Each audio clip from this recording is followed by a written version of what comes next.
அனைவருக்கும் வணக்கம். போன வாரம் 3ஆம் நாள் போர் சருக்கம் அப்படிங்கிற விஷயத்த நம்ம பார்த்தோம். 3ஆம் நாள் போர் சருக்கத்திலே அர்ஜுனன் பீஷ்மருடைய வில்லினுடைய செயலைக் கண்டு அந்த வில்லை எடுத்து அவன் சண்டை போடாம இருக்கிறத பார்த்து கிருஷ்ணன் வெகுண்டு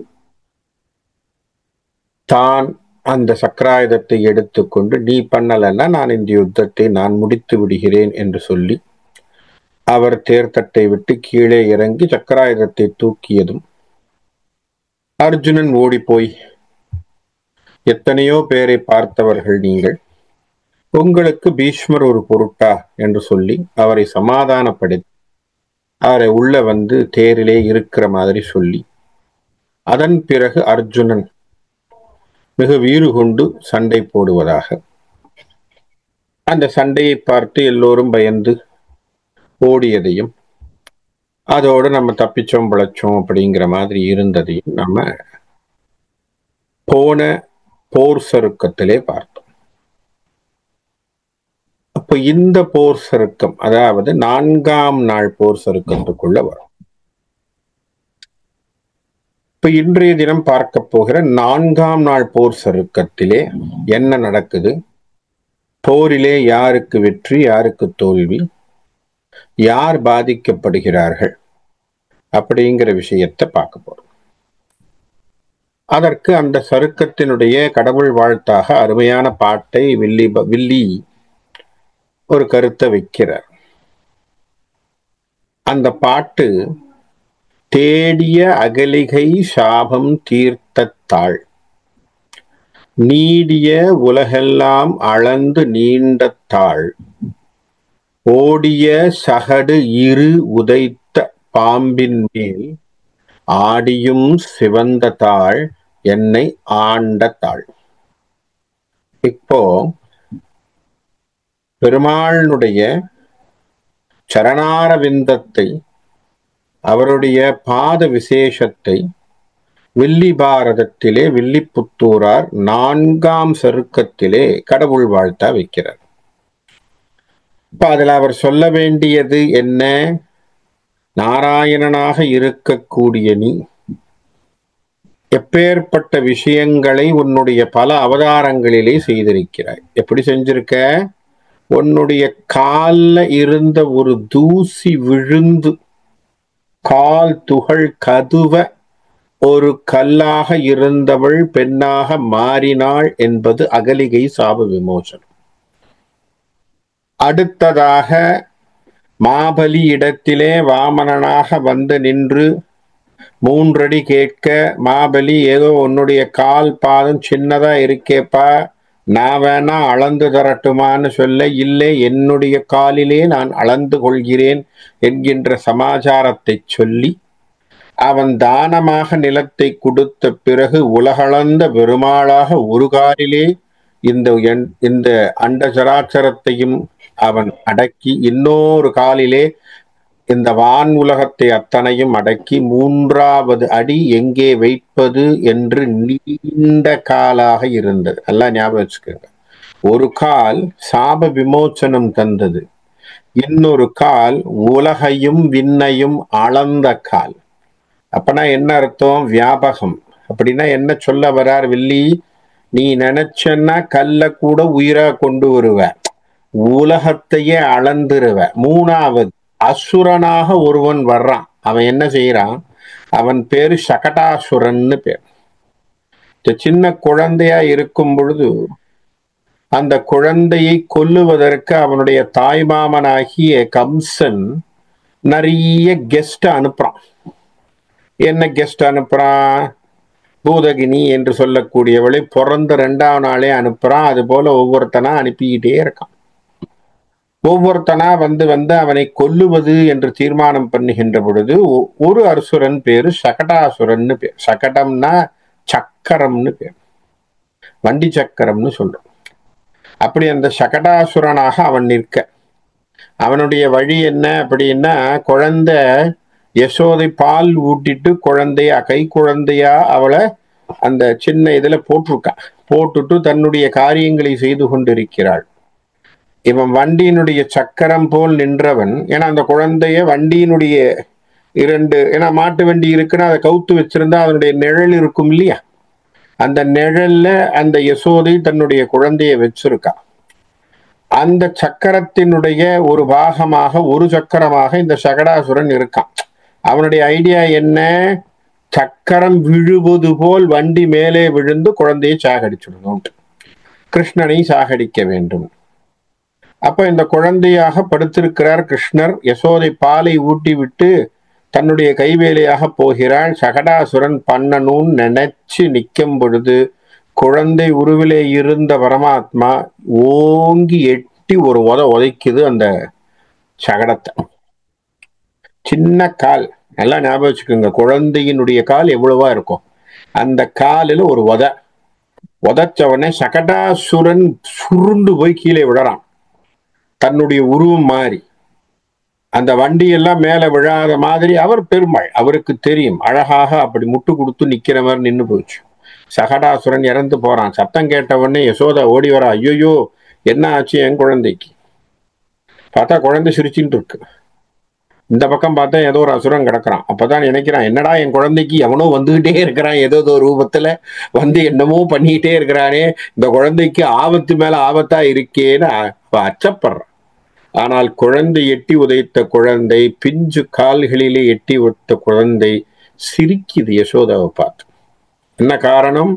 நீ தாய் என்கின்ற பந்தத்திலே சொல்லிக் கொண்டிருக்கிறாய், நான் பரம்பொருள், எனக்கு இது பொருட்டல்ல. அப்ப என்ன அர்த்தம்? ஒரு காலினுடைய துகள்ல ஒரு பெண்ணுக்கு உருவம் கொடுத்தவன், தன்னுடைய பாதங்களினால் இந்த விண்ணையும் மண்ணையும் அளந்தவன், ஒரு அசுரனை தன்னுடைய பாதத்தினால் உதைத்து தள்ளியவன், பாம்பின் மேல் நடமாடியவன், யாராலையும் சமாளிக்க முடியாத விஷத்தை கக்கக்கூடிய காளிங்கன் என்று சொல்லக்கூடிய பாம்பு, அது குளத்தங்கரையில நின்று குழந்தைகளை எல்லாரையும் விரட்டிக்கிட்டு இருக்கு. யாரையும் விளையாட முடியாது. யாரு போனாலும் சத்தம் போட்டு பயமுறுத்தி தீ அனலை கக்கி தன்னுடைய செய்கையை செய்து கொண்டிருக்கு. இந்த பாம்பை பார்த்து எல்லாரும் பயப்படுறாங்க. இப்படி ஒரு பாம்பு அங்க இந்த நதிக்கரையிலே இருக்கப்பா, நம்ம என்ன செய்யறது, ஆகவே அங்க போக வேண்டாம் என்று சொல்லுகின்ற பொழுது சற்றென்று கரையிலிருந்து எகிரி குதித்து கிருஷ்ணனானவன் அந்த பாம்பு தலை மீது காலை வைத்து நடனமாடி அதை நர்த்தனம் செய்து அந்த காளிங்கனுடைய பங்கங்களை குறைத்து, அந்த காளிங்கன் இவர் நடனம் ஆட ஆட அவன் நெருப்பு கக்குகின்றவன் ரத்தம் கக்க ஆரம்பிச்சு. அப்புறம் கடைசியில என்ன பண்ணிட்டான்? ஐயையோ என்ன உயிரோடு விட்டுடு, நான் இங்கேருந்து போயிடுறேன்னு விட்டான். அப்ப காளிங்கா இனி இந்த இடத்துல இருக்காது, ஓடிப்போ என்று சொல்ல காளிங்கன் அந்த இடத்தை விட்டு ஓடி விடுகிறான். அப்போ தன்னுடைய பாதம் எப்படியான அற்புதங்களை செய்த பாதங்கள் பாரு. ஒரு பாதத்துக்கு எவ்வளவு விசேஷம், அதுதான் பாத விசேஷம்னு சொல்றோம். சரணாகதி தத்துவத்துல பாதம்தான் முக்கியம். சரணாகதி தத்துவத்திலே பாதம்தான் முக்கியம். பாதத்தை பிடிச்சுக்கிட்டோம்னா முன்னுக்கு போகும். இங்க உருவத்திலே இறைவனுடைய உருவத்துல தலை அதிகமா இருக்கும், கை அதிகமா இருக்கும் இல்லையா? உடம்பு பலதாக கூட இருக்கும், முகங்கள் பலவாக இருக்கும். ஆனால் எந்த தெய்வமும் இத்தனை உருவங்களோடு இருந்தாலும் பாதம் 2 மட்டும்தான் இருக்கும். நீங்க எந்த தெய்வத்தை பார்த்தாலும் 2 தான் பாதம். அதுக்கு மேல பெருசா கால்கள் கிடையாது. பல கால்கள் வச்சு தெய்வத்தை பார்க்கலாம். எதுவாக இருந்தாலும் 2 தான். அப்ப என்ன அர்த்தம்? சரணாகதி அடைவதற்கு பக்தனுக்கு சுலபமாக இருப்பது 2 தான். என்னது? ஞானம், வைராக்கியம் என்கின்ற 2 கருத்தையும் அவனுடைய பாதத்தை பிடித்து கொண்டால் அவன் தருவான். தருவதிலே அவன் மோட்சம் தருவான். அப்படியான உயர்வான பாதமாக இருக்கக்கூடிய பாதத்தை இவன் என்ன சொல்றான்? வில்லி பாரதத்தை எழுதிய வில்லிபுத்தூரார் சொல்றார், என்னை ஆண்ட பாதம், என்னை ஆண்ட தாள் என்று சொல்லுகின்றான். அப்ப இந்த தாளினுடைய சமாச்சாரத்தை இந்த 4ஆம் நாள் போர் சருக்கத்திலே சொல்ல வேண்டிய காரணம், நினைச்ச மாத்திரத்திலே இந்த மகாபாரத போரினுடைய மொத்தத்தையும் முடிக்கக்கூடிய திறமை உள்ளவன் கிருஷ்ணன்.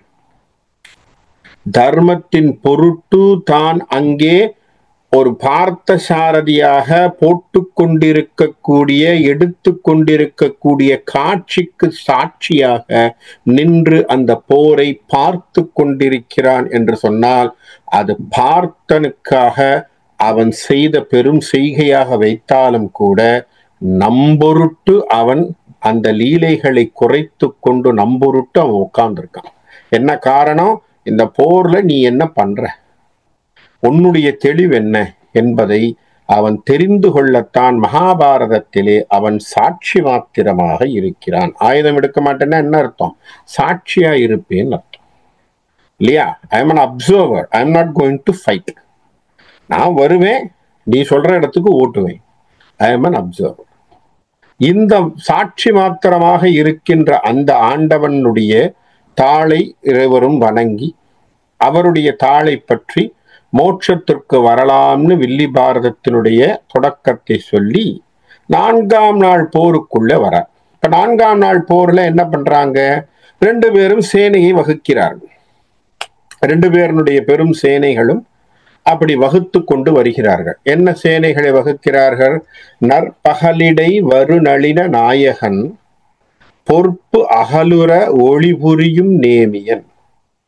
நற்பகலிடை வருநளின நாயகன், நல்ல பகலை போல் அழகாக காட்சி தரக்கூடிய, தேஜோமயமாக இருக்கக்கூடிய இறைவனாகிய கிருஷ்ணன்.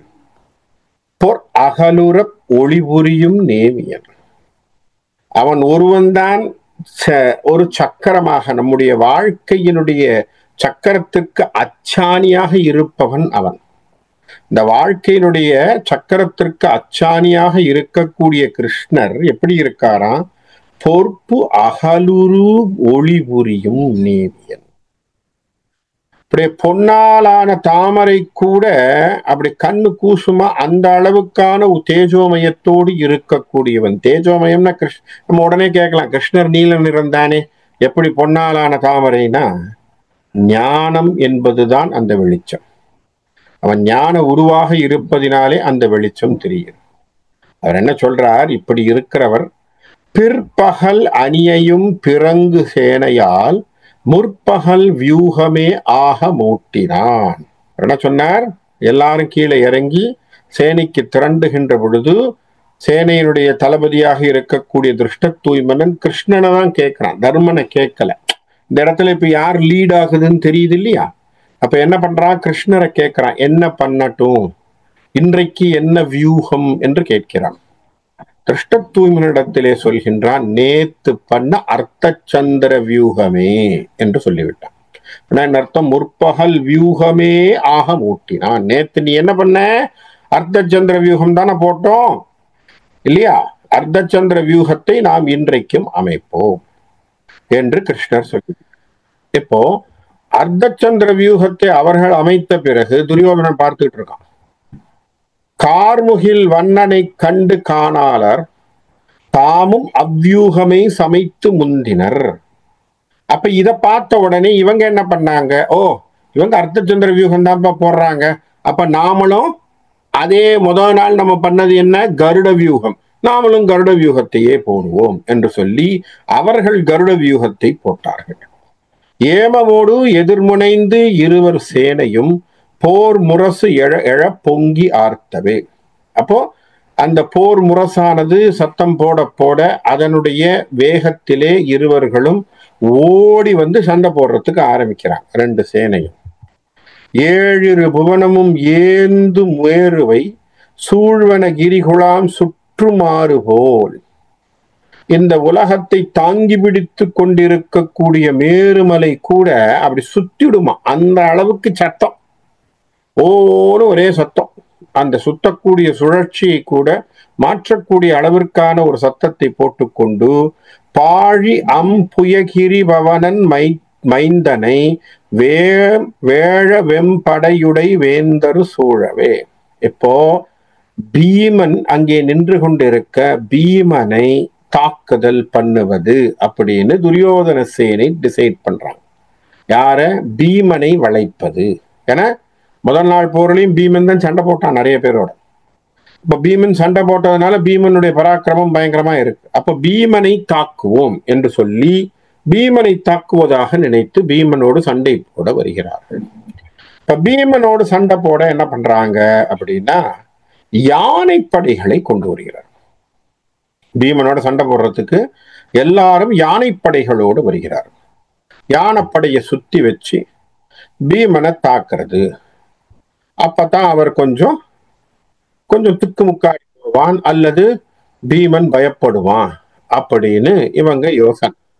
அப்படியான யோசனையிலே பீமனை தாக்குவதாக நினைத்து யானையோடு வருகிறார்கள். இப்ப யானையைத்தான் நம்ம பார்க்க போறோம். ஆளாலம் என கதுவ அதிரா மேல் ஆள் விழ வீமன் வெறும் கைகளால் ஏலா உடல் எம்பு உக மோத வெறும் தோல் ஆயின சிற்சில தோல் இனமே. என்ன ஆகுது? ஆளாலம் என்று சொன்னால் ஹாலாலம் என்று சொல்லக்கூடிய ஹாலால விஷம்னு சொல்றோம் இல்லையா? ஆளாலம் அப்படிங்கிறது இப்ப இந்த விஷமானது எப்படி கொஞ்சமா எடுத்தோம்னு வச்சுக்கோங்களேன், அது கட கட கட கடன்னு பரவி எப்படி அந்த உயிரை கொல்லுகிறதோ அதுபோல் அவனுடைய சினமானது பரவியலாம். அப்படி கோபம் வருது அவருக்கு. யாருக்கு? பீமனை. ஏன்னா அவரை வளைச்ச உடனே பீமனை வளைச்ச உடனே பீமனுக்கு கோபம் வருது. விஷம் போல் அப்படியே அவனுடைய கோபங்கள் மேல் எழ அந்த யானை மேல் ஆள் விழ, அந்த யானையின் மேல உட்கார்ந்து இருக்கிறவங்க அத்தனை பேரும் என்ன பண்றாங்க? கீழே விழற மாதிரி தன் வெறுங்கையாலேயே யானையை அரைகிறான். வெறுங்கையாலே வெறுங்கையாலே யானைகளை ஓங்கி அடிக்க, அந்த ஓங்கி அடிச்சதிலே உடல் எம்பு உகமோத அந்த யானையினுடைய எலும்புகள் எல்லாம் நொறுங்குகின்றபடி அடிக்க சில தோல் இனம். அப்போ அங்கே இருந்த யானை கூட்டங்கள் வெறு தோல் ஆயின, வெறும் தோல் ஆக நின்று கொண்டு இருந்தன. இப்ப முதல் வார்த்தை யானைக்கு என்ன வார்த்தையை கொடுக்கிறார்? இதுல நீங்க நோட் பண்ண வேண்டிய விஷயம், எத்தனை சொற்கள் யானைக்கு கொடுக்கிறாருங்கிறத நீங்க என்னன்னு. இப்போ தோல் என்கின்ற வார்த்தையை யானைக்கு சொல்றார். சில தோல் இனம் வெறு தோல் ஆயின. அப்போ யானை அப்படிங்கிறதுக்கு தோல் என்கின்ற வார்த்தை இருக்கு. இப்ப நம்ம என்ன பண்ண போறோம் அப்படின்னா அதுதான் தமிழ் இலக்கிய சோலைன்னு நம்ம சொல்றோம். என்ன காரணம்? தமிழ் படிக்க போறோம். என்னென்ன வார்த்தைகள் எல்லாம் ஒரு பொருளை குறிக்கக்கூடிய பொருளா இருக்குங்கிறதுக்கு ரெஃபரன்ஸ் இதெல்லாம். இப்ப இந்த இடத்துல யானையை பத்தி எத்தனை ரெஃபரன்ஸ் வருதுங்கிறத எழுதி வச்சுக்கோங்க. அப்ப தோல் என்கின்ற வார்த்தை யானையை குறிக்கின்ற வார்த்தை. சரியா? அப்போ தோலாயின அப்படின்னா அடிக்கிற அடியில சில யானை கூட்டங்கள் சில தோல் இனம் தோலா போச்சு. அப்படின்னா என்ன? எறும்பெல்லாம் நொறுங்கி கீழே விழுந்துட்டு அப்படியான வீரத்தோடு அவன் அறைந்தான். சரியா? அடுத்தது அவன் சண்டை போடுறதை அழகாக பல விவரங்களை சொல்லிக் கொண்டே வருவார். அதுதான் இதுல இருக்கக்கூடிய அழகான கருத்து. மேல்வாய் தம கையோடு மேல் எழவும் தோல்வாய் அவை கீழ் விழவும் துணியா மால் வாரணம் வாய்கள் கழன்றன முன் நூல் வாய் எனும் நாமம் நலம் பெறவே. முன் நால்வாய் எனும் நாமம் நலம் பெறவே. இப்போ இதுல என்னன்னு பார்ப்போம். அவர் என்ன சொல்றார்? மேல்வாய் தம கையோடு மேல் எழவும். அந்த துதிக்கை என்ன ஆகுது? இவர் அடிச்ச அடியில மேற்கிளம்பவும் துதிக்கையானது அப்படி மேல போகுது. தோல்வாய் கீழ் விழவும், தோல்மயமாக இருக்கக்கூடிய கீழ்வாய். இப்போ மேல இருக்கக்கூடிய துதிக்கை, கீழே இருக்கக்கூடியது வாயா இருக்குல்லையே, நடுவுல தந்தம் இருக்கு. இப்ப தோல் வாய், கீழே இருக்கக்கூடிய வாயானது என்ன ஆகுதான், அப்படியே ஆடுது. ஏன்னா அடிச்ச அடியில அது பல்லெல்லாம் கழண்டு விழற மாதிரியான ஒரு அடி அடிக்கிறார். அவை துணியா இவை 2 வாய்களும் தனித்தனி கீழே விழ மால் வாரணம் பெரிய யானை முன் 4 வாய் எனும் நாமம் நலம் பெறவே. அப்போ 4 வாய் எனும் பெயர் வாங்கக்கூடியதாக. அப்போ 1 வாய் 2 வாய் இல்லையா, 4 வாயா பிரிஞ்சு போகக்கூடிய அளவுக்கு பீமன் அடிச்சது அப்படியான ஒரு அடியாக இருந்தது. அப்போ வாரணம் என்கின்ற வார்த்தையை இங்கே போட்டிருக்கிறார். இன்னொன்னு, 4 வா என்பதும் யானைகளை குறிக்கின்ற சொல். 2வது சொல். இப்ப 3 சொல்லியிருக்கேன். தோல் என்கின்ற வார்த்தையை சொன்னேன். வாரணம் என்பது எல்லாருக்கும் தெரிஞ்சது. வாரணம் என்கின்ற வார்த்தையை சொன்னேன். 4 வா என்றும் பெயரிட்டார் யானையை. அப்ப 4 வா அப்படிங்கிற மாதிரியான வார்த்தைக்கு யானைக்கும் ஒரு பெயரை வைக்கிறார். இப்ப இது ஒரு பெயர். சரியா? அடுத்தது, இன்னும் சண்டை முடியல. ஏன்னா பீமன் யானைகளோடு சண்டை போடுறான். சுத்தி யானைகளை நிக்க வச்சுட்டான். துரியோதனன் என்ன பண்றான், பீமனோடு நேரடியா சண்டை போடாத யானைகளை விட்டு சண்டை போடுறதுன்னு தீர்மானம் பண்ணிட்டான். ஏன்னா யானை ஏதாவது மிதிக்கும், கொல்லும். யானையோடு யானைவன் சண்டை போட்டு வெளியில வந்தா பெரிய விஷயம் நினைச்சு இவனோட அனுப்புறான். ஆனால் யானைகளோடவே பீமன் சண்டை போடக்கூடிய பராக்கிரமசாலியாகத்தான் இருக்கிறான். அதனால்தான் அவன் அந்த அடி அடிக்கும் போது யானைகளை கலங்குகின்றன. இப்ப அடுத்தது, மதி வெண்கொடை மாருதி வன்புடனே குதிகொண்டு ஒரு கைகொடு குத்துத்தலால் அதிர் சிந்தூர வல் உரம் அத்தனையும் எதிர் சிந்தூரம் ஆகி இழைத்தனவே. இப்ப அடுத்த வார்த்தையை அடுத்த பாட்டை சொல்றார். என்ன சொல்றார்? மதி வெண்கொடை மாருதி, பூர்ணச்சந்திரனை போல் இருக்கக்கூடிய வெண்கொற்றை உடைய பீமனானவன். மாருதி அப்படின்னா என்ன அர்த்தம்? வாயு புத்திரன்னு பேர் இல்லையா? மாருதி, மருத் அப்படின்னு சொன்னா வாயுன்னு அர்த்தம். அப்ப வாயு மாருதி என்று சொன்னால் வாயு புத்திரன். வாயு புத்திரன் தான் பீமன், நமக்கு தெரிஞ்சு போச்சு. அவன் வம்புடனே வலிமையோடு பாய்ந்து ஒரு கையினுடைய குத்தினால் அப்படி குத்துறான். அதிர் சிந்தூரம், முழங்கும் தன்மையான யானைகள். இப்ப சிந்தூரம் என்கின்ற வார்த்தையை சொல்றார். யானைக்கு இன்னொரு வார்த்தையை சொல்றார். என்ன சொல்றார்? சிந்தூரம் என்கின்ற வார்த்தை. அப்ப சிந்தூரம் என்ன ஆகுது? அதிர் சிந்தூரம், அப்படி முழங்கக்கூடிய தன்மை உள்ள யானைகள் வல் உரம் அத்தனையும் எதிர் சிந்தூரம் ஆகிய, அப்படியே தன்னுடைய உடம்பு முழுவதும் எதிரிலே பொடிபட்டு இழைத்தன, அப்படியே மெலிஞ்சு விழுந்தது. அப்ப சிந்தூரம் என்கின்ற வார்த்தை இன்னொரு வார்த்தை. சிந்தூரம் அப்படிங்கிறது ஏன் வருது அப்படின்னா, ஒரு காலத்துல சிந்து சமவெளியில் சிந்து தேசத்திலே காணப்பட்ட மிருகமாக அது இருந்ததினாலே சிந்தூரம் என்று பெயர் இருந்தது அப்படின்னு அதற்கான ஒரு குறிப்பை தருகிறார். இலக்கண குறிப்பை, ஒரு அகாடமிக் ரெஃபரன்ஸ்னு சொல்லலாம். அதை நம்முடைய நூலாசிரியர், நம்முடைய உரையாசிரியர் கொடுக்கிறார். அப்போ சிந்து தேசத்திலே இருந்த சஞ்சரித்த ஒரு மிருகம், அதனால சிந்தூரம் என்று பெயர். இது வரைக்கும் நம்ம பல பேர்கள் பார்த்துக்கிட்டு வரோம் இல்லையா? அப்போ நமக்கு தெரிஞ்சு இப்ப வாரணம்ங்கிற வார்த்தையை பார்த்திருக்கோம், தோல் என்கின்ற வார்த்தையை பார்த்திருக்கோம், 4 வாய் என்கின்ற வார்த்தையை பார்த்திருக்கோம். அடுத்தது சிந்தூரம் என்று சொல்லக்கூடிய வார்த்தை, யானைக்கு சொல்லக்கூடிய பெயர். இப்ப இத்தனை பெயர்கள் யானைக்கு வந்திருக்கு. நமக்கு தெரிஞ்சதெல்லாம் யானை அப்படிங்கிற ஒரே வார்த்தை தான். இப்ப இத்தனை பேர்கள் நமக்கு தமிழ்லயே இருக்குங்கிறது இப்பதான் நமக்கே தெரிஞ்சுக்கிறோம். அடுத்தது, இப்ப சண்டை அவர் அக்ரெசிவா போட்டுட்டு இருக்கார். அப்போ என்ன அர்த்தம்? ஒவ்வொன்றுத்துக்கும் அந்தந்த வார்த்தைகளை சொல்லி சொல்லி அந்த வார்த்தைக்கு ஒப்பதாக அந்த யானை எப்படி மாறிச்சுன்னு சொல்றான் பாருங்க. அதுதான் ஒரு கவிஞனுடைய தன்னுடைய எழுத்தாற்றலினுடைய திறமை. சொல்ல சாதாரணமா சொல்றது பெரிய விஷயம் இல்ல.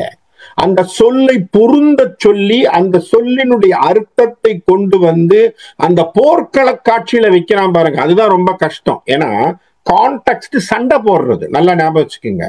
சண்டை போடுறது கான்டெக்ஸ்ட் என்ன, யானையும் பீமனும் சண்டை போடுறான், அவ்வளவுதாங்க காட்சி.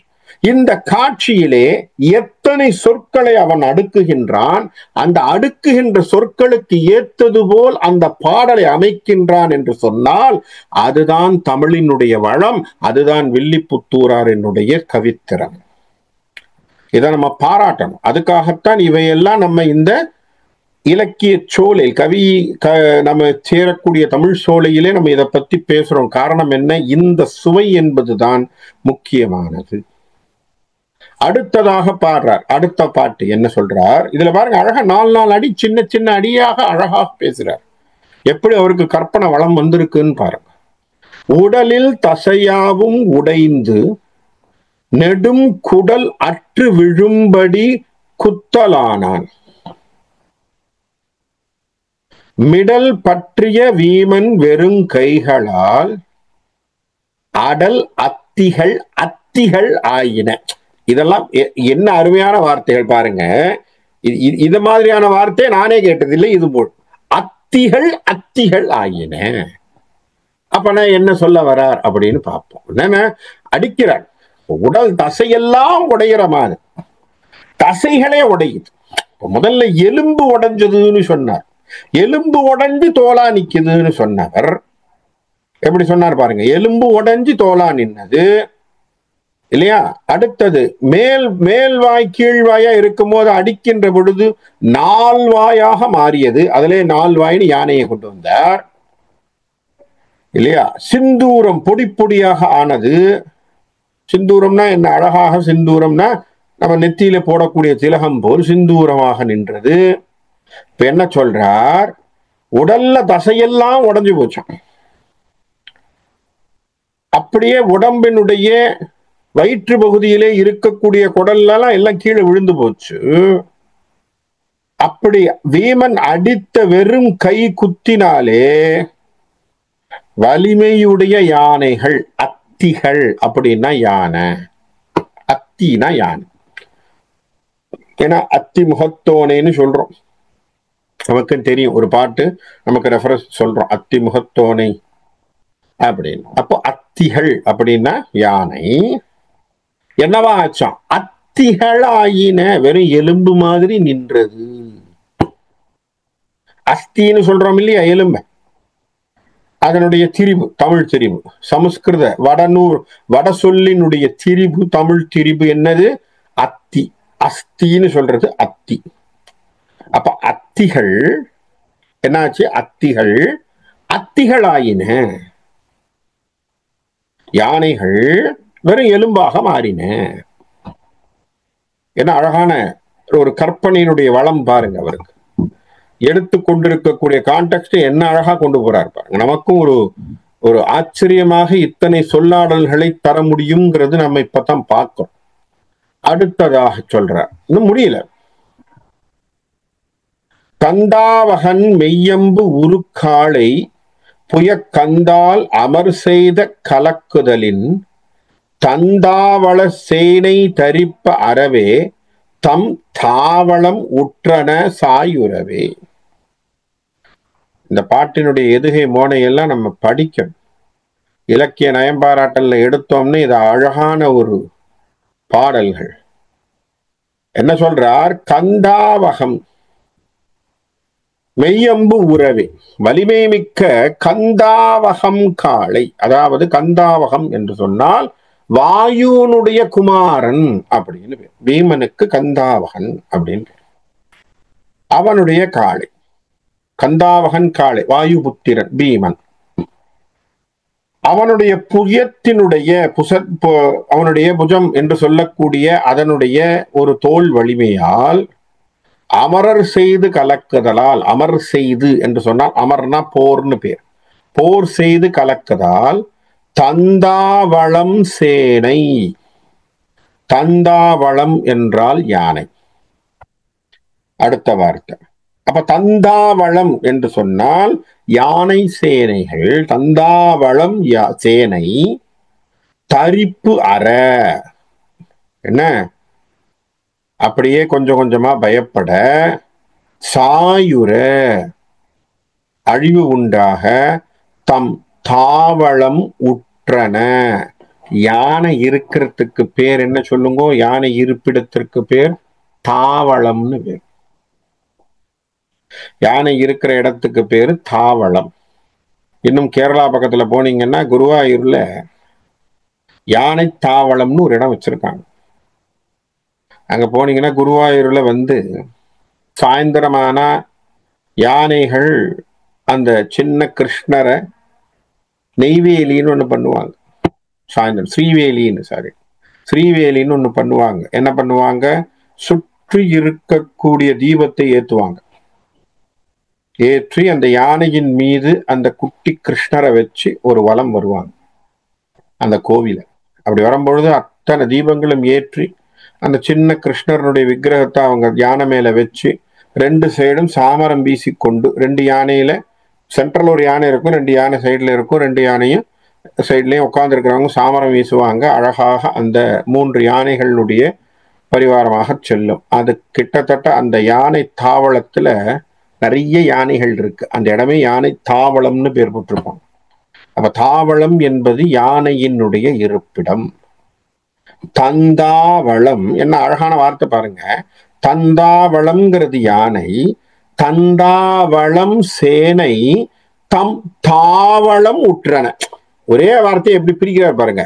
தந்தாவளம் சேனை தன் தாவளம் உற்றன. தம் தாவளம்னா தன்னுடைய இருப்பிடத்திற்கு சென்றது.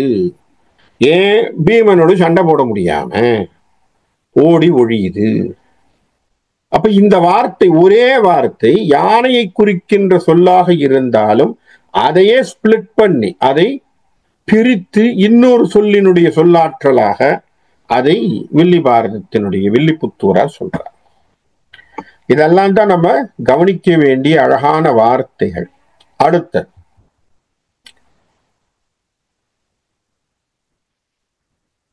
வெவ்வாயுன் மைந்தன் வெகுண்டு ஒரு தோல் மொய் வாகுவில் வைத்து எதிர் மோதுதலால் கை வாலதி மெய் தலை கால்கள் கறந்து அவ்வாரணம் வாரணம் ஆகியதே.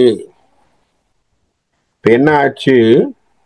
அந்த வாயுவினுடைய மைந்தனாகிய பீமன் வெகுண்டுனா கோபப்பட்டு, ஒரு யானை, ஒரு தோல்ங்கிறது ஏற்கனவே பார்த்துட்டோம், ஒரு யானையை சொல்லுவது. அந்த யானையை தன்னுடைய கையிலே எடுத்து எதிர்மோதுதலால் கொண்டு போய் ஒரு யானையை வச்சு இன்னொரு யானையை தூக்கி அடிக்கிறான். எதிரில் தாக்கியதால் அதனுடைய அடுத்த யானையினுடைய கை கால் வாய் தலை எல்லாம் மறைஞ்சு போய் அவாரணம், அந்த யானை வாரணம் ஆகியது. வாரணம் அப்படின்னு சொன்னா என்ன? வாரணம் ஆகியது. நல்லா ஞாபகம் வச்சுக்கோங்க. இங்க ஒரு பதம் என்ன? வாரணம் என்கின்ற சொல். வாரணம்னா நம்ம என்ன தெரிஞ்சிருக்கோம்? யானைன்னு தெரியும் எல்லாருக்கும், இல்லையா? வாரணம் என்று சொன்னால் யானைன்னு தெரியும். இங்க அழகாக ஒரு திவாகரம் என்கின்ற ஒரு அகடமிக் ரெஃபரன்ஸை கொடுக்கிறார். வாரணத்திற்கு இன்னும் 2 பொருள் இருக்கு. ஒண்ணு வாரணம்னா யானை, இன்னொன்னு வாரணம்னா கோழி, இன்னொன்னு வாரணம்னா சங்கு. இங்க என்ன சொல்ல வர்றார்? அழகான கான்டெக்ஸ்ட் என்ன? அந்த வாரணம், அவ்வாரணம் வாரணம் ஆகியது. அந்த யானை கோழி குஞ்சா சுருண்டு போச்சு. எப்படி ஆகி போச்சு? கோழி குஞ்சு மாதிரி போயிடுச்சு. அந்த அளவுக்கான அவனுடைய வீரத்தை பார்த்து யானை மிரண்டு போச்சு. அவ்வாரணம் வாரணம் ஆகியது. இப்ப வாரணத்திற்கு, அந்த வாரணம்ங்கிற சொல்லுக்கு 3 பொருள்கள் இருக்கு. இடத்தை பொறுத்து கண்டுபிடிக்கணும். புரியுதுங்களா? இடத்தை பொறுத்து கண்டுபிடிக்கணும். அப்ப யானைன்னு ஒரு பொருள், கோழின்னு ஒரு பொருள், சங்கு என்று சொல்லுவதும் வாரணம் தான். அதுக்கும் ஒரு பொருள் இருக்கு. இப்ப இப்ப எது அப்படிங்கிறத நாம தான் இடம் சுட்டி பொருள் விளக்குங்கிற மாதிரி இடத்திற்கேற்றது போல். இப்ப போர்க்களத்துல வந்தா சங்குன்னு சொல்லலாம், யானையும் சொல்லலாம். வாரணம் ஓதினர் அப்படின்னு சொன்னா சங்கா இருக்கும், வாரணம் மோதின அப்படின்னு சொன்னா யானை சண்டை போட்டதுன்னு அர்த்தம். தமிழ் கொஞ்சம் தமிழ் வகுப்பு எடுக்கிற மாதிரி தான் இருக்கும், ஆனா தமிழ் படிக்கிறோம். அப்ப அதுக்கேற்றது போல் அந்த இடம் சுட்டி பொருள் விளக்கு மாதிரி எந்த இடத்திலே அந்த வார்த்தைகளை உபயோகிக்கிறார்களோ அதன் பொருளை நாம் எடுத்துக்கொள்ள வேண்டும். அப்ப இந்த இடத்துல அவ்வாரணம் வாரணம் ஆகியது. அப்ப அந்த யானை என்னவாச்சு? கோழியா போச்சு, கோழியை போல் சுருண்டு விழுந்தது. சரியா? அடுத்து கம்பித்தன கார் உடல் பேர் உயிரும் கும்பித்தன வாயுகுமாரன் இவன் அப்பொற்கர பங்கயம் அள்ளுதலில் தும்பிக்குளம் ஆயின தும்பிகளே. அடுத்த வார்த்தை சொல்றார், யானைக்கு தும்பின்னு பேர் வைக்கிறார். சரியா? பாருங்க, அடுத்த நாமம் தும்பி அப்படிங்கிற பேரை சொல்றார். என்ன சொல்றார்? கம்பித்தன காருடல் பேருயிரும், கரிய உடலும் நடுங்கக்கூடிய வகையிலே பேர் உயிரும் கும்பித்தன, பெரிய உயிரும் உள்ளடக்கியவாக இருக்கக்கூடியவைகள் யானைகளும் பயப்பட்டன. வாயுகுமாரனாகிய பீமன் அவனுடைய பொற்கரத்தினாலே, பொன்னிறமான தன்னுடைய கைகளிலே அந்த யானைகளை எடுத்ததிலே தும்பிகள் என்று சொன்னால் யானைகள், தும்பிக் குளம் ஆயின, வண்டியின் கூட்டம் போல் விழுந்தன அப்படின்னு சொல்ற. அப்போ தும்பி அப்படின்னா தும்பின வண்டு, சாரி வண்டின் குளம் கூட்டம் போல் ஆயின அப்படின்னு சொல்ற. அப்போ தும்பினா களிறு, வண்டு, ரெண்டு வார்த்தை, ரெண்டு பொருள் இருக்கு. தும்பி என்று சொன்னால் களிறு, களிறுனா யானை, வண்டு, வண்டினத்தை சொல்லுவதும் தும்பி. அப்போ இந்த தும்பிகள் எல்லாம் தும்பிகளாயின அப்படின்னா அவைகளெல்லாம் வண்டுகள் போலே ஒதுங்கின. அப்ப யானைகள் அத்தனையுமே என்னவா போச்சு? இவன் அடிச்ச அடியிலே, பீமனுடைய அடியை தாங்காமல் அவைகளெல்லாம் சுருண்டு ஒரு மூலையா போய் வண்டுகள் எல்லாம் ஒரு இடத்துல போய் உட்காரும் பாருங்க, அந்த மாதிரி ஓடி போச்சு. இது ஒரு அருமையான சொல்லாடல். மின்னாக மணிப்புயன் வெண்கதையால் முன்னாக மலைத்து முருகுதலால் என்னாகமும் நாகம் எனும்படியே மண் ஆகவும் எங்கும் மடிந்தனவே. அப்போ மின்னாக மணி அப்படி இருக்கக்கூடிய இந்த இடத்துல நாகம் என்கின்ற சொல் நம்ம ஏற்கனவே பார்த்திருக்கோம். நாகம் என்கின்ற சொல்லை இங்கே கொண்டு வருகிறார்கள். அப்ப பொன்னாக மணிப்புயம், பொன்னாலாகிய மேருமலையை போன்ற புயத்தை கொண்டவனாகிய பீமன் அவன் வெண் கதையால், அந்த கதையினாலே கொண்டும் என்ன அடிக்கிறான்? இப்போ கதையை வைத்து அடிக்கிறான். அப்படி எடுத்து தாக்குகின்ற பொழுது நாகம் எனும்படியாக, என் நாகம், எல்லா யானைகளும் நாகம் எனும்படியே போய் மடிந்தன, இறந்து விழுந்தன. அப்ப நாகம்ங்கிற யானை என்னவா மாறிச்சு? நாகமாக மாறிச்சு அப்படின்னு சொன்னா அந்த நாகத்தை எதை சொல்றது அப்படின்னா அந்த நாகத்திற்கு நிகண்டுனுடைய ரெஃபரன்ஸ் கொடுக்குறான். நிகண்டுங்கிறது நமக்கு இருக்கக்கூடிய, தமிழ்ல இருக்கக்கூடிய சொல்லுக்கு இருக்கக்கூடிய லெக்சிகோகிராஃபின்னு சொல்றது. கேள்விப்பட்டிருக்கோமா? லெக்சிகோகிராஃபின்னா இந்த சொல்லினுடைய பிறப்பு எப்படி, இந்த சொல் எங்கிருந்து வந்தது, அந்த சொல்லினுடைய ஆழம் என்ன, எங்கெங்கெல்லாம் இந்த இலக்கணத்துல யூஸ் பண்ணிருக்காங்க அப்படின்னு நம்ம தெரிஞ்சுக்கணும். அப்படின்னு சொன்னா நமக்கு தமிழ்ல ஒரு புஸ்தகம் இருக்கு. இன்னைக்கு என்சைக்ளோபீடியான்னு நம்ம சொல்றோம், அல்லது என்சைக்ளோபீடியா போச்சு விக்கிபீடியா தான் இப்ப பெருசா நம்ம எல்லாரும் பாப்புலரா பார்த்துட்டு இருக்கோம். இந்த விக்கிபீடியால அந்த காலத்துல நம்ம தமிழ்ல இருந்த அகராதிகளை சொல்லக்கூடியது என்ன? நிகண்டும் பிங்களந்தை என்று ரெண்டு சொல்லக்கூடிய ரெண்டு நூல்கள். சரியா? நிகண்டு பிங்களந்தை என்று சொல்லக்கூடிய ரெண்டு நூல்கள்ல தான் நம்ம ரெஃபரன்ஸை பார்ப்போம். அந்த ரெஃபரன்ஸை வச்சுதான் இந்த சொல்லாடல் எங்க வந்திருக்கு, இதுக்கு முன்னாடி இப்படி ஒரு பிரயோகம் இருந்திருக்கா, அல்லது இது வட சொல் தெரியுமா, இல்ல வட்டார வழக்கா அப்படிங்கிறத நம்ம பார்ப்போம். சரியா? அதுல பார்க்கின்ற பொழுது இந்த நாகம் என்கின்ற சொல்லுக்கு என்னென்ன பொருள் இருக்குங்கிறத சொல்றேன் பாரு. நாகம் என்பது என்ன அப்படின்னா, நாகம் என்பது விண்ணை குறிக்கின்றது, விண்ணை குறிக்கின்றது, குரங்கை குறிக்கின்றது, புன்னை மரத்தை குறிக்கின்றது. சரியா? நல்ல தூசு, நல்ல தூசு, நல்ல டஸ்ட் அதை சொல்லுது. மலை பாம்பை சொல்லுகிறது, யானையை குறிக்கின்றது. அப்போ ஒரு சொல், நாகம் என்கின்ற சொல் இத்தனை பொருள்பட வரும். சரியா?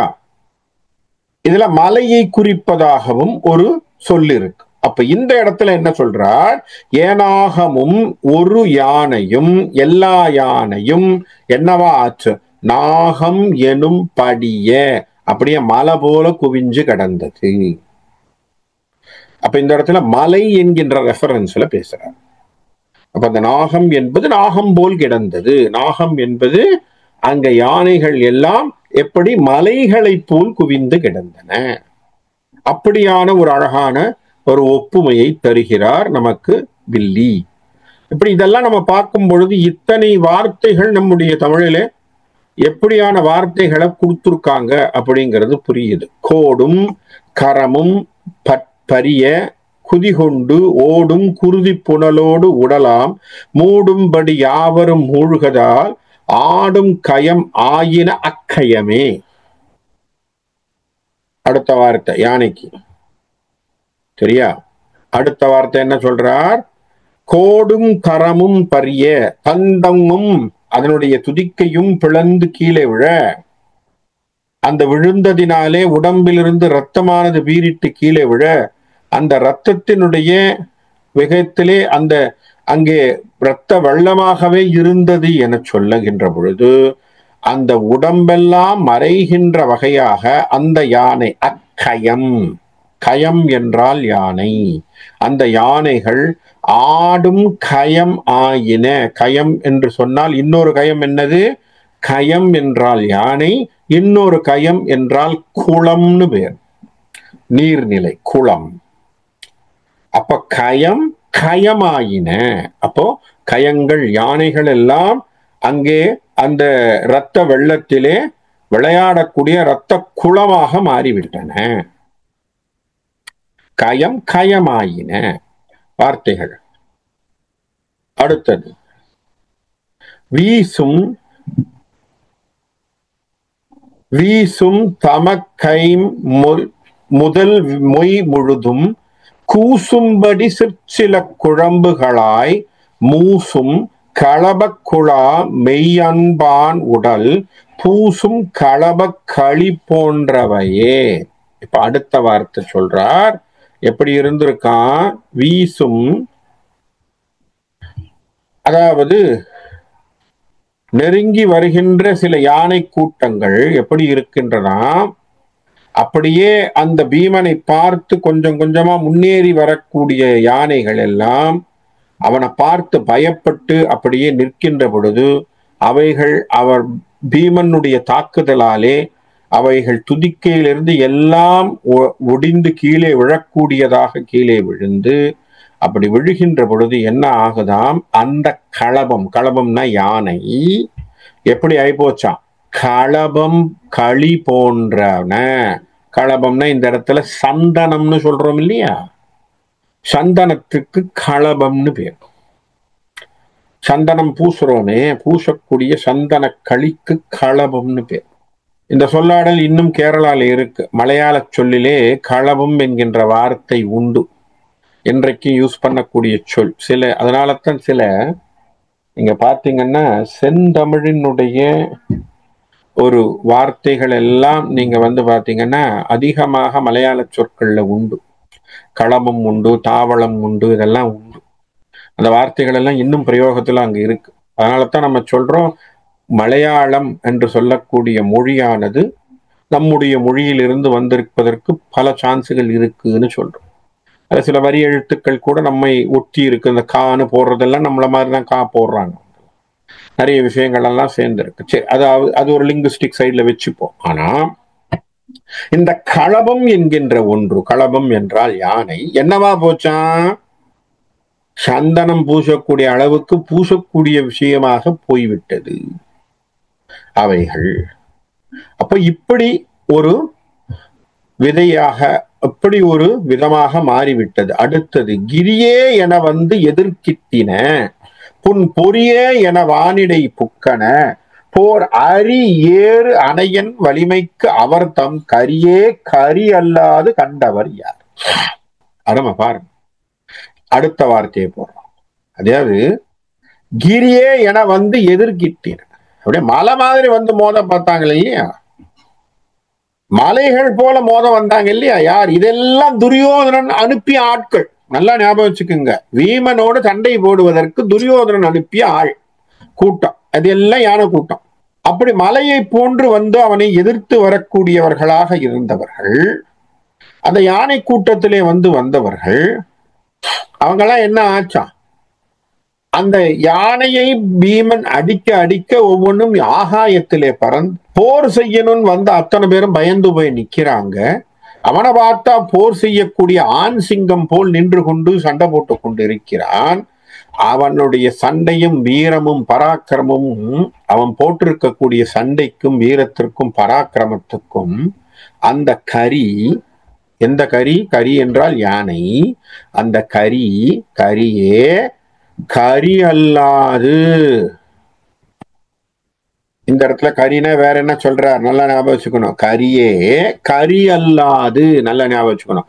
கரி என்றால் யானை, அந்த யானையே கரி அல்லாது, அவனுடைய வீரத்திற்கு சாட்சி அல்லாது வேற யாரை சொல்லுவது? சரியா? அழகாக திருவள்ளுவர் ஒரு குறள்ல முடிக்கக்கூடிய இடத்துல சொல்லுவார், இந்திரனே சாலும் கரி என்று சொல்லுவான். அப்ப இந்திரனே சாட்சி என்று சொல்லுவான். யாருக்கு? ஐம்புலங்களை அடக்கியவனுக்காக சொல்லக்கூடிய இடத்திலே இந்திரனே சாலும் கரி, வார்த்தை கரி என்றால் சாட்சி. அப்ப இத அந்த பிரயோகத்தை சொல்றார். இந்த கரி யானை அவன் அடிவாங்கினதுக்கு யார் போய் சொல்ல முடியும் இல்லையா? யானையை ஓட்டிட்டாங்க, யானை போய் சண்டை போடுன்னு சொல்லியாச்சு. பின்னாடி ஏற்கனவே நின்றுட்டு இருக்கான். நின்றுட்டு இருக்கிறவனுக்கு யார் போய் சொல்லணும்? அடி வாங்கின யானை தானே சாட்சியா வந்து சொல்லணும். அப்பா அவன்கிட்ட போகாத, அவன் அடிக்கிற அடி என்னால தாங்க முடியலன்னு யார் சாட்சியாக சொல்ல முடியும்? பீமனுடைய வீரத்திற்கு சாட்சியாக அந்த யானைகள் தான் இருக்க முடியும் என்பதற்காக சொல்லுகின்ற வார்த்தை கரியே கரி அல்லாது கண்டவர் யார்? இந்த கரிதான் அதற்கு சாட்சியாக இருக்க முடியும். அப்படியான ஒரு வீர பராக்கிரமத்தை கொண்டவனாக இருந்தான். அப்படி இந்த மாதிரி சண்டை போட்டு இவ்வாறு வெகுண்டு இவன் ஏற்றுதலாலும் கைவாரண வேலை கலக்கமுற தெவ்வாகிய மன்னவர் தேர்களோடும் வெவ்வாசிகள் தம்மோடும் மென்னிடவே. அப்ப என்ன ஆச்சு? இதெல்லாம் பார்த்த உடனே, இவ்வாறு அவன் சண்டை போட கோவப்பட்டு வந்ததை பார்த்த உடனே, அங்க யானையோடு வந்திருக்கக்கூடிய அந்த மன்னர்கள் அத்தனை பேரும் என்ன பண்ணாங்க? மூட்டை கட்டி ஓட ஆரம்பிச்சாங்க. எல்லாரும் பயந்து போய் யானைகளை கொண்டு அவர்கள் ஓட ஆரம்பித்து விட்டார்கள். அந்த அரசர்கள் எல்லாம் தன்னுடைய வாசிகள், தன்னுடைய ரதங்கள், தன்னுடைய யானைகளை ஓட்டிக்கொண்டு அவர்கள் புறமுதுகு காட்டி ஓடக்கூடியவர்களாக ஓடிவிட்டார்கள். அப்போ இந்த இடத்துல வாரணத்தை கொண்டு ஓடிவிட்டார்கள் என்று சொல்லுகிறார். தவ்வாகிய மன்னவர் தேர்களோடும் அவ்வாசிகள் தம்மோடும் வென்றிடவே. அப்போ எல்லாரும் யானை குதிரை எல்லாத்தையும் எடுத்துக்கிட்டு அவங்க ஓட ஆரம்பிச்சிட்டாங்க. அப்போ பீமனை தாக்க வேண்டும் என்று துரியோதனன் அனுப்பிய யானை படைகள் தோற்றன. அதுதான் தகவல். அப்போ யானை படைகளால எந்த பிரயோஜனமும் இல்லாம போச்சு. அப்ப இதை கண்ட உடனே நம்ம ஆளுக்கு பொறுக்குமா துரியோதனனுக்கு? இவன் என்னடா இவன் எல்லாத்தையும் சண்டை போடுறான். உடனே என்ன பண்ணிட்டான்? துரியோதனனுடைய தம்பிமார்கள் எல்லாம் அவனோட சண்டை போடுறதுக்கு அனுப்புறான். நீ போ. இதெல்லாம் என்ன? இந்த அரசர் இந்த யானைப்படையில் இருக்கிறவங்களுக்கு எல்லாம் பிரயோஜனமே இல்லை, எல்லாம் தம்பி பிரயோஜனம் இல்லை. இந்த பசங்க எல்லாம் சின்ன பசங்க, ஒருத்தனுக்கு சண்டை போட தெரியல. போங்கடா தம்பிகளை, நீங்களாம் போங்க போய் சண்டை போடுங்க பீமனோட. உடைகின்றாமை கண்டு உரகத்துவசன் குடையும் கொடியும் குளிர்மா முரசும் படையும் சில தம்பியரும் பலரும் புடை கொண்டு வரப்போனான் அவன் மேல். அப்ப என்ன பண்ணான் துரியோதனன்? தன்னுடைய தம்பிகள், அது மட்டும் இல்லாம பல அரசர்கள், இவங்களெல்லாம் போங்க, அவன் போய் சண்டை போடுங்க, போங்க போங்க அப்படிலாம் அனுப்பிட்டான். வீமர்க்கு எதிர் நின்று அவன் வில் அறவும். சிலர் என்ன பண்ணிருக்காங்க, அவனோட சண்டை போடும்போது வீமன் எடுத்து வில்ல சண்டை போட வரும்போது வீமனுடைய வில்ல உடைக்கிறாங்க. ஃபர்ஸ்ட் சேம கவசம் சிதைவுற்றிடவும் அவன் போட்டிருந்த கவச்சத்தை உடைக்கிறாங்க. நாம கனை ஏவினான் நாயகனான் மாமுத்த மதிக்குடை மன்னவனி. அப்படி துரியோதனன் பக்கத்திலிருந்து அவன் மீது வில்லை புழிகின்ற பொழுது இவனை அடி வாங்குறான். அடிச்ச உடனே நம்ம ஏற்கனவே இப்ப பீமன் கோபமா தான் இருக்கிறான். அந்த இடத்துல யானையோட சண்டை போடுறதுல தெரிஞ்சு போச்சு. இப்ப சும்மா இருக்கிறவனை சுரிஞ்சு விடுற மாதிரி இவங்க என்ன பண்ணிருக்கானுங்க, அம்புனால அடிச்சிருக்கானுங்க. அடிச்ச உடனே அவன் சும்மா இருப்பானா, அடிக்க ஆரம்பிச்சிட்டான். அப்ப என்ன பண்றான், உடனே 6 அம்பினால் அற்று அறவத்துவசம் 100 அம்பு அகல் மார்பிள் நுழைந்தன. 6 அம்ப விட்ட உடனே துரியோதனனுடைய கொடி சாய்ந்து கீழே விழுந்தது. அது மட்டும் இல்லாமல் துரியோதனனுடைய மார்பை துளைத்தன சில அம்புகள். வேறு அம்பு தொடுத்திலன் பீமன் அவன் மாறு அம்பு தொடுத்தனன் மற்ற இவன் மேல்.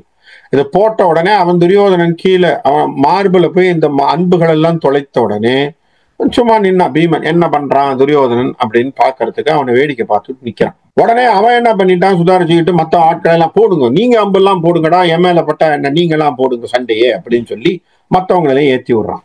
சிங்கக்கொடி அற்று அணித்தேர் சிதை உற்று அங்கத்தில் நுழைந்தன அம்புகள். மற்றவர்கள் எல்லாம் அம்புகளை போட பீமனுடைய கொடி என்னன்னா சிங்கம் கொடி கொண்டது. சிங்கக்கொடி அற்று, சிங்கக்கொடியை உடைஞ்சு அவனுடைய தேரை உடைக்கிறாங்க. தேரை உடைச்சி அங்கத்தில் சில இடங்கள் எல்லாம் அவனுடைய பாடி பார்ட்ஸ் எல்லாம் அந்த அம்பு தொய்க்கின்ற மாதிரி செய்து துங்க கடக திரள் தோல் புடைய அவனுடைய தோள்களை எல்லாம் அடிக்கக்கூடிய அளவுக்கு வெண் கண் கனல் வீமன் வெகுண்டானே. இப்போ பீமனுக்கு கோபம் வரக்கூடிய அளவுக்கு பண்ணிவிட்டான்.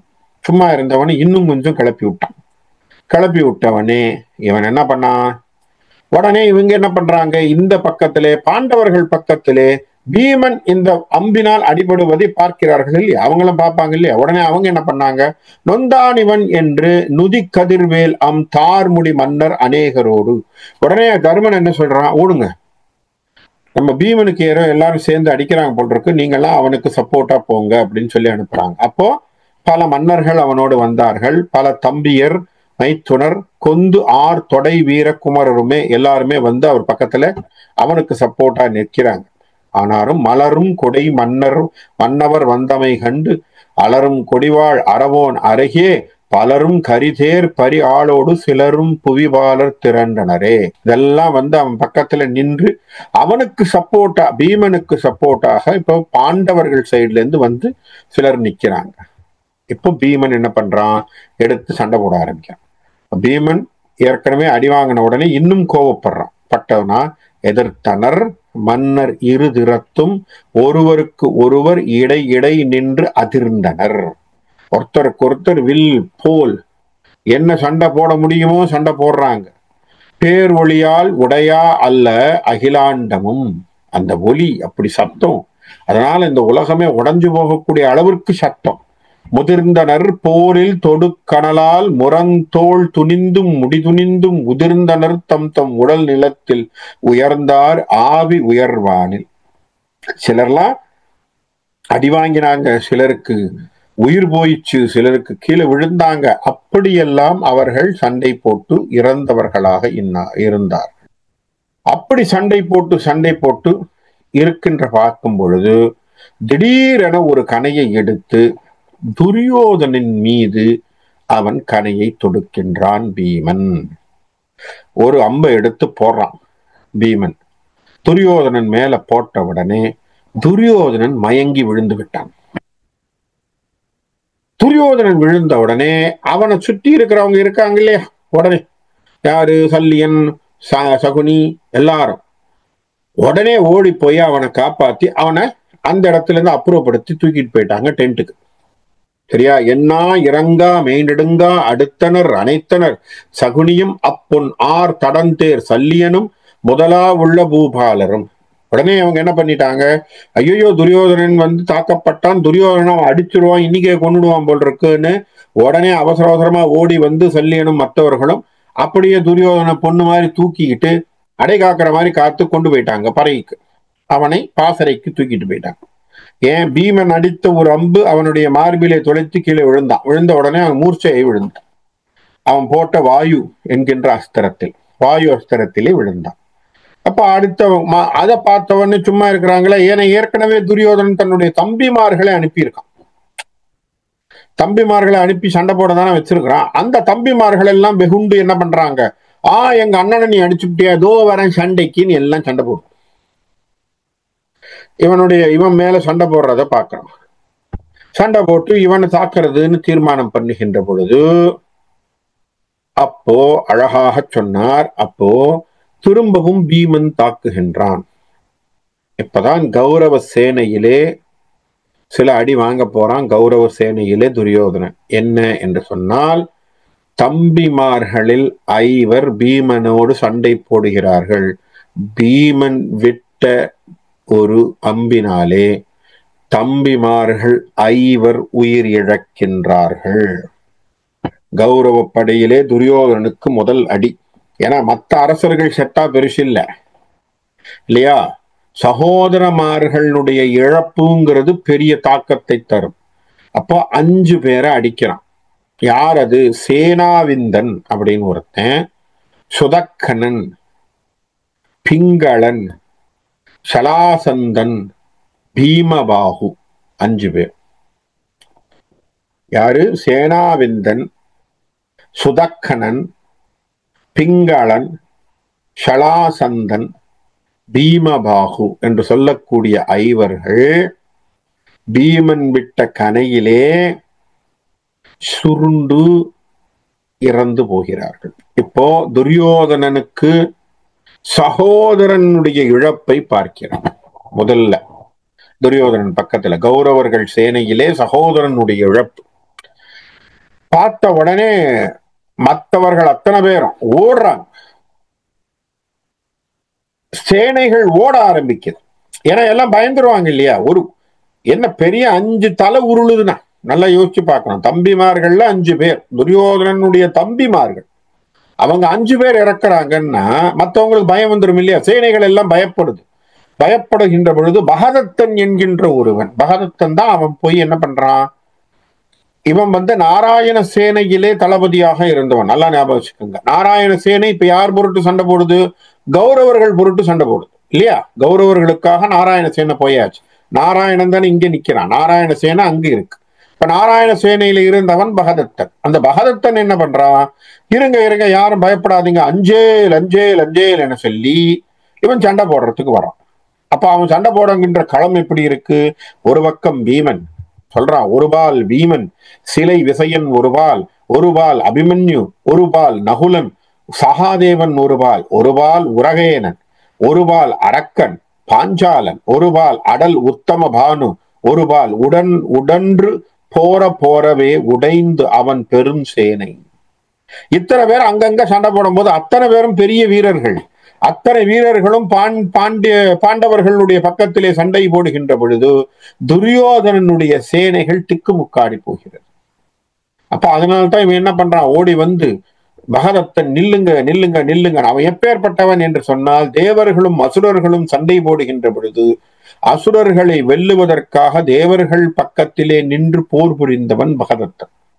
அப்பேற்பட்டவன் பகதத்தன் என்ன செய்யறான், இருங்க இருங்க இருங்க பயப்படாதீங்க, அஞ்சேல் நான் இருக்கேன்னு சொல்லி அவன் வந்து பீமனோடு தாக்கலாம் என்று சொல்லி பீமனை தாக்குவதாக ஓடி வருகிறான்.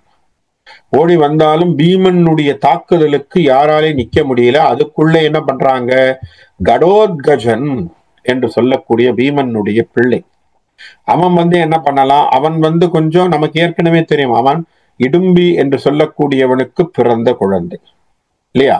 அவன் அரக்கனுடைய குலத்திலே வந்தவன். அதனால அவனுக்கு இந்த மாயா வேடங்கள் எல்லாம் தெரியும். இந்த மாயா வேடங்கள்ல போய் பகதத்தனை உதவுதான் அறியான். மாயா வேடங்களை பூண்டு அவனை கொஞ்சம் கொஞ்சமாக அடித்து உதைக்கிறான். அப்போ என்ன ஆகுது? பகதத்தன் கடோத்கஜன் இடத்திலிருந்து தப்பி ஓட பார்க்கிறான். அவன் பகதத்தன் என்ன பண்றான்? தப்பி ஓடுகின்றான். நின்றபடி கதிதாக நெடிந்து ஓடி சென்றார் கண்ட செந்தூரம் யாவும் நீ அம்பியின் கொன்றார் மற்றாக கொன்றவர் யாவரும் கொலையுண்டார் வென்றார் அன்றோ வீமன் மகன் சேனையில் வீரன். அப்பா, இவன் அடிக்கிற அடி என்னால தாங்க முடியல. இவன் எப்படி வந்து அடிக்கிறான்னே எனக்கு தெரியல. ஏன்னா மாயையிலே வருகின்றான். கடோத்கஜன் மாயை கொண்டவன். அப்படி வருகின்ற பொழுது அவனும் இந்த மாயையில அடிக்கிறான். அதனால என்னால அவனை தாக்கு பிடிக்க முடியல என்று சொல்லி பகதத்தன் ஓடுகின்றான். அப்போ 2 பேரும் சண்டை போட அங்கே சூரிய அஸ்தமனம் ஆகிவிடுகிறது. அந்த சூரிய அஸ்தமனம் ஆனவுடனே இருவரும் தம் பாசறைக்கு செல்கிறார்கள். பாசறைக்கு செல்லுகின்ற பொழுது இந்த போர் சுருக்கத்தை முடிச்சுடுறேன், இன்னும் 2 நிமிஷம் தான்.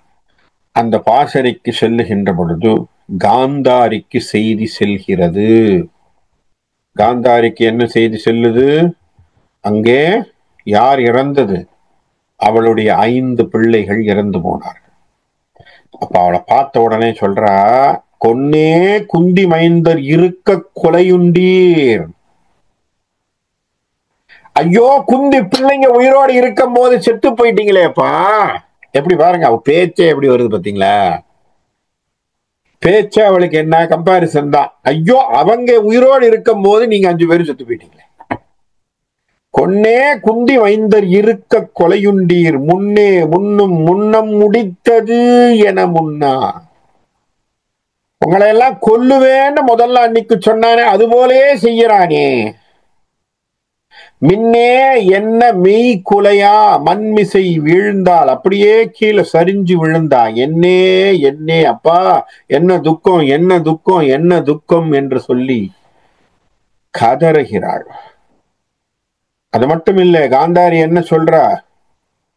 அன்னைக்கு வீறு ஆர் கற்பின் மின் அணையாளை விரல் மைந்தர். கற்பின் கனலியாக இருந்த திரௌபதியை இந்த இடத்துல தான் புரிஞ்சுக்கணும். ஏறாமன்றில் ஏற்றவும் ஆம் அன்று எண்ணாதாள். அவளை கொண்டு போய் அந்த மன்றத்திலே விடுகின்ற பொழுது எதுவும் பேசாமல் நின்ற காந்தாரி இன்றைக்கு வருத்தப்படுகிறாள். என்ன சிச்சுவேஷன், என்ன ஒரு சுட்டு காட்டி இந்த இடத்திலே வில்லி பாரதத்தினுடைய வில்லிபுத்தூரா சொல்றாருன்னா, அன்னைக்கு நேர்மை பேசியிருந்தா இன்னைக்கு அவளுக்கு இந்த நிலைமை இல்லை இல்லையா? அன்னைக்கு என்ன பண்ணிருக்கலாம்? நேர்மையா சொல்லிருக்கலாமா இல்லையா? நேரா போய், ஏம்பா அது பொண்ணு, அந்த பொண்ணை ஏன்டா இப்படி இழுத்துட்டு வந்து செய்றீங்க, உன்னுடைய பிள்ளை தானே, சொல்லி தட்டி கேட்டிருக்கலாமா இல்லையா? அவையிலே உன்னால சொல்ல முடியாதா என்ன உன் பிள்ளைகிட்ட? அன்னைக்கு நீ பேசல. ஊரா அன்பின் கண்ணார மன்னன் ஒரு தேவி. கண் தெரியாத உன் புருஷன் என்ன செஞ்சாலும் ஓகேன்னு நீயும் கண்ணை கட்டிக்கிட்டு இருந்தியே. ஆறா வெள்ளம் துன்புற அன்றோ அடியிட்டாய், நீதானப்பா இதுக்கு அடி வகுத்தாய் என்று சொல்லிவிட்டான் வில்லி. அப்ப இன்னைக்கு கஷ்டப்படுறிய புத்திர சோகம், அதற்கு அடிப்படை காரணம் யார்?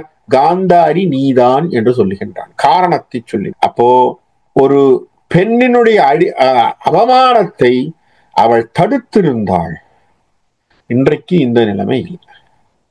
அப்படி சொல்லி எல்லோரும் வருத்தப்பட இருள் ஆனது அந்த போர்க்களத்திலே உள்ளே வருகிறது. சூரியன் அஸ்தமனம் ஆகின்றான். மறுநாள் உதயத்திற்காக மற்ற விஷயங்களை பார்க்கலாம் அப்படின்னு எல்லாரும் உட்கார்ந்துருக்காங்க. இதோடு 4ஆம் நாள் போர் ஆனது முடிகிறது. கௌரவப்படையிலே 5 பிள்ளைகள், அதாவது தம்பிமார்கள் 5 பேர் அங்கே இறந்து போகின்றார்கள்.